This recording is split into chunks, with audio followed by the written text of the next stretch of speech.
Hello everyone, welcome back to my new video. আসসালামু আলাইকুম guys, সবাই কেমন আছো? আশা করি সবাই ভালো আছো। আলহামদুলিল্লাহ, আমিও ভালো আছি। আমি তোমাদেরকে দেখাবো সকালে আমি কি কি নাস্তা তৈরি করেছি আর কি কি আমি খাবো সকালবেলা।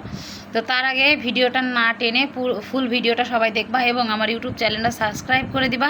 পাশে থাকা বেল আইকনে ক্লিক করে বেল বাটনটা বাজিয়ে দিবা। তো চলো দেখাই, আমরা বেশি কথা না বাড়িয়ে চলে যাই হচ্ছে আমাদের মূল কথায়। তাহলে চলো দেখাই। এটা হচ্ছে লুচি, যে লুচিটা আমি নিজের হাতে তৈরি করেছি, যদিও আমি অত ভালো রান্নাবান্না পারি না, তবে ট্রাই করেছি। আর এটা হচ্ছে আলুর তরকারি, আলু দিয়ে ডিম দিয়ে রান্না করছি। আর হচ্ছে ডিম ভাজা। তো এই খাবারটা কার কার পছন্দ সবাই আমাকে জানাবা।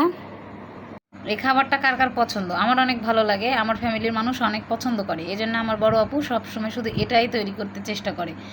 তো সবাই ভালো থাকবা, সুস্থ থাকবা, আর আমার পেজেই চোখ রাখবা।